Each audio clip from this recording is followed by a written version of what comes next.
にちは、です。今回の動画では模型の電気工作の動作チェック用のツールを作成します。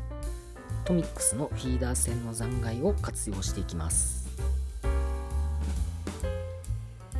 まずはメインとなるリード線を準備します。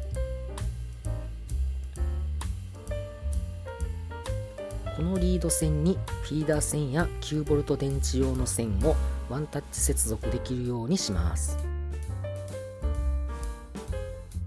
テープ LED の通電チェックには 9V 電池で、抵抗を追加した LED の 12V 動作のチェックにはパワーユニットと使い分けが目的です。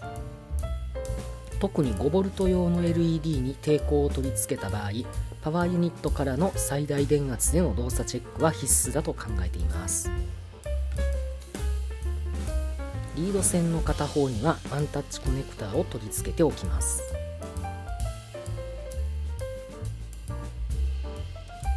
もう片方にはワニ口クリップをハンダ付けしておきます。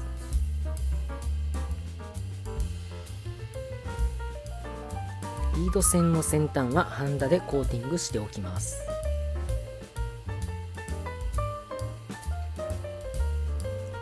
先端の線がばらけるのが嫌なので、その対策です。ワニ口クリップにもハンダを乗せておきます。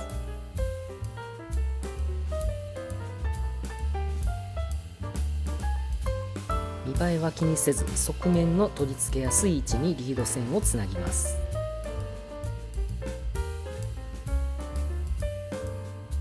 使用時のことを考えると、内側にリード線を取り回す方がいいと思います。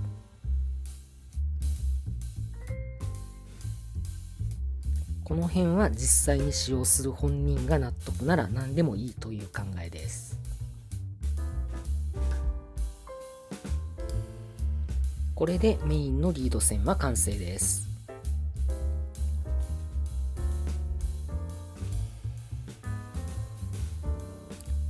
次にトミックスのフィーダー線をワンタッチコネクターにつなぎます。まずはパワーユニットへつなぎます。しかし線が切れているので、どこにも電力を供給できません。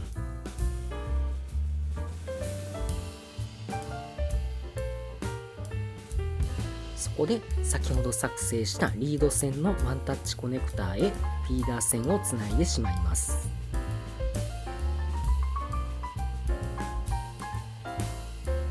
これでパワーユニットの出力でワニ口クリップから電力供給が可能となります。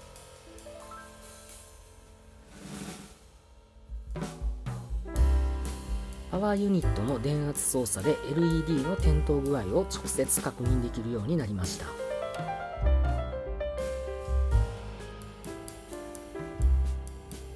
今までもフィーダー経由でレールに通電させて、レールから LED へ連動させて確認はできましたが、ワニ口クリップで固定できる方が断然いいですよね。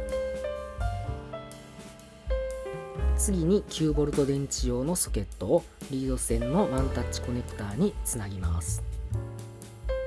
9V 電池用のソケットのリード線は短かったので延長加工をしています。ソケットに 9V 電池を取り付けて LED への通電をチェック。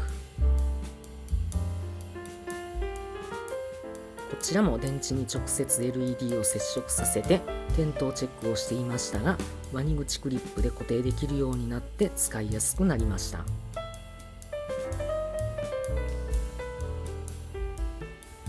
パワーユニットからの電力供給のみで十分だとは思うのですが、9V 電池で手軽に通電チェックできる環境も捨てがたく、こんな形にしてみました。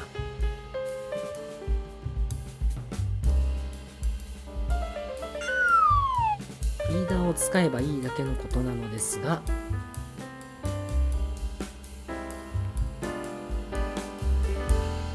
クリップでレールを挟むことでレールへの電源供給も可能です。LED 加工とチェック後に動力車に LED を組み込んだ場合など、走行もチェックしたいときにフィーダーを接続し直す手間が省けます。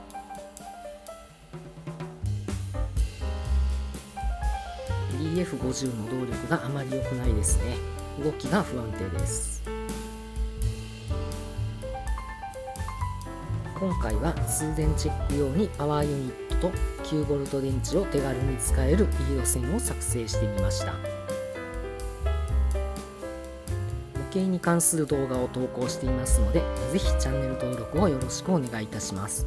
ご視聴ありがとうございました。